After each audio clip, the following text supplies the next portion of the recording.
오늘은 히틀러와 집단 동조 심리에 대해서 알아보고자 합니다. 히틀러 하면은 2차 세계대전이 생각이 나죠.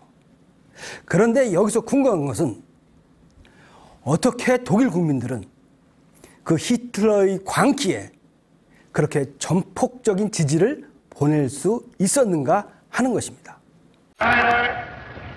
Deutsche Jugend, wir wollen ein Volk sein und ihr, meine Jugend, soll dieses Volk nun werden.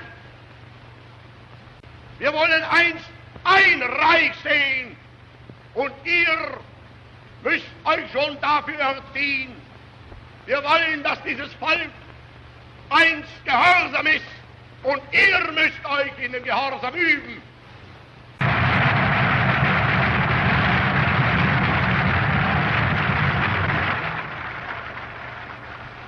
Und ich weiß, das kann nicht anders sein.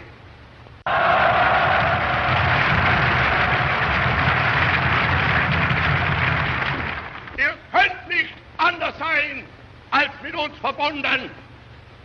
Und wenn die großen Kolonnen unserer Bewegung heute siegend durch Deutschland marschieren, 독일 국민이 히틀러에게 절대적인 지지를 보낸 배경, 첫 번째가 뭐냐면 바로 경제적인 절박함입니다. 그 당시 그 독일은 1차 세계대전을 패전을 했습니다. 패전을 하고 베르사유 조약이라는 걸 맺는데 이 전쟁 배상금이 어마어마했습니다. 1920년도에 독일의 1년 예산이 약 60억에서 70억 마르크인데 배상금을 1320억 마르크로 내라. 그것도 금을 기준으로 배상해라. 이게 어떤 의미냐? 현대로 해석해보면 우리나라의 1년 예산이 지금 500조가 좀 넘습니다. 간단하게 500조라고 봤을 때 500조의 약 20배 정도. 그러니까 5천조 1경원. 예, 1경원이면 이게 동그라미가 몇 개인가요? 12개인가요? 예, 500조의 10배면 5천조. 한 1경원 정도를 배상금으로 내라는 거죠. 우리나라 국민이 20년 동안 세금 한 푼도 내지 않아도, 세금을 내면은 뭐 1인당 뭐 몇백만 원씩 받을 수 있는 그런 어마어마한 돈을 전쟁 배상금으로 이제 유럽의 승전국들이 독일에 청구를 해버렸던 겁니다. 독일 경제는 완전히 폭망을 해버리죠. 완전히 폭망을 합니다. 독일 국민이 너무너무 어렵고 막 그냥 독일 경제가 완전히 망가져 버립니다. 그래서 독일에서 이걸 어떻게 해결했느냐. 해결하기보다는 그냥 궁여지책이죠. 궁여지책. 돈을 그냥 무진장 찍어냅니다. 그 돈을. 어마어마하게 찍어내요. 돈을 엄청나게 찍어내가지고 어마어마한 인플레이션. 이걸 하이퍼 인플레이션이라고 합니다. 그래서 서민 경제가 파탄이 납니다. 예를 들면은 빵 한 개가 1마르크였는데 이게 1000억 마르크까지 1000배가 뛰어버립니다. 1000배가. 그 우리나라 돈으로 따지면은 지금 한 1000원짜리 빵이 100만 원이 가는 것이죠. 이 하이퍼 인플레이션. 이런 나라들이 몇 나라 있는데 지금 대표적으로 남미의 그 베네수엘라가 지금 돈을 어마어마하게 찍어내가지고 빵을 살려면 거의 리어카로 돈을 들고 가야 되는 그런 지경에 빠져 있는데 이런 하이퍼 초인플레이션의 배경에는 바로 이 무분별한 화폐 발행이 있습니다.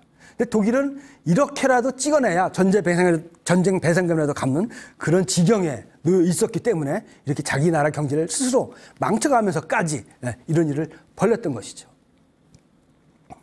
그 당시에 그 독일에 농담이 하나 있습니다. 두 형제가 살았는데 한 형제는 한 동생은 맨날 술만 먹고 일도 하지 않고 공부도 하지 않고 술만 먹었다고 합니다. 근데 술을 먹고 남은 술병을 그냥 쭉 모아놨습니다. 쭉 모아놨는데 형은 술도 안 먹고 공부만 열심히 해가지고 취직을 했답니다. 취직을 해가지고 월급을 받았는데 그 월급이 빵 한 개도 살 수 없는 돈이 돼버린 거예요. 빵 한 개도. 그런데 동생이 모아놓은 이 병값은 어마어마하게 올라가지고 형의 월급의 몇십 배가 돼버렸다고 합니다. 이게 바로 이 하이퍼 인플레이션. 하이퍼 인플레이션은 바로 이 실물 자산을 쥐고 있어야 되는 것이죠. 이 실물 자산을 쥐고 있었던 사람이 누구냐? 바로 유대인들이었습니다. 유대인들이 금유업을 하면서 독일에서 프랑스에서 어마어마한 부를 축적을 했죠. 그리고 지금도 전 세계의 금융업을 많이 장악을 하고 있습니다. 독일 경제가 무너지면서 유대인에 대한 증오. 사실은 그 원천은 유대인 때문에 그런 것이 아니고 전쟁 배상금 때문에 이루어졌는데 워낙 절박하다 보니까 그 화살이 전부 다 유대인한테 가버린 겁니다. 이 절박함이. 그래서 이 히틀러의 2차 세계대전에 국민들이 보낸 그 지지의 첫 번째 배경은 뭐냐? 바로 이 경제적인 절박함이 있었다. 두 번째는 무엇이냐? 바로 집단 동조의식입니다. 집단 동조의식이 어찌 보면 이번 시간에 가장 중요한 이야기이기도 합니다. 무슨 얘기냐? 히틀러는 독일 국민 앞에서 이런 연설을 합니다. 독일이라는 깃발 아래 하나가 되면 우리는 무엇이든 해낼 수 있고 우리는 강해질 수 있으며 성공할 수 있습니다. 이게 무슨 뜻일까요? 겉으로 보기엔 굉장히 멋있는 말 같지만 그 내면은 굉장히 무서운 이야기가 숨어 있습니다. 무엇이든 해낼 수 있고 우리는 전쟁도 할 수 있고 유태인도 죽일 수 있고 강해질 수 있으며 뭐예요? 전 세계를 지배할 수 있다는 얘기입니다. 그런데 여기에 독일 국민들이 전폭적인 지지를 보내고 그런 비이성적인 광기에 지지를 보내거나 침묵합니다. 왜 그걸 동조할 수 있었을까요? 심지어 학자들까지도 거기에 대한 이론을 제시하고 지지를 합니다.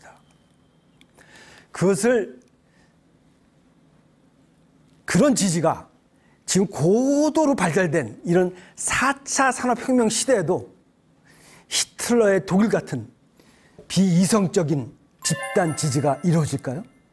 인공지능이 모든 것을 결정하고 인공지능이 굉장히 우리보다 빠른 판단을 하고 또 창의성이 중요시되는 이런 시대에도 무엇이든 할 수 있고 전쟁도 할 수 있다는 이런 지도자가 나온다면 국민들이 전폭적인 지지를 보낼 수 있을까요? 우리가 어떤 집단에 소속되면은 이 뇌에서 반응을 하는데요. 이 사회적 고통과 신체적 고통은요, 놀랍게도 거의 비슷한 부위에서 작동을 합니다. 이 사회적 고통은 어떤 거냐?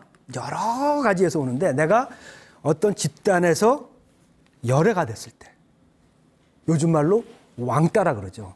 네, 왕따가 됐을 때 사회적 고통이 옵니다.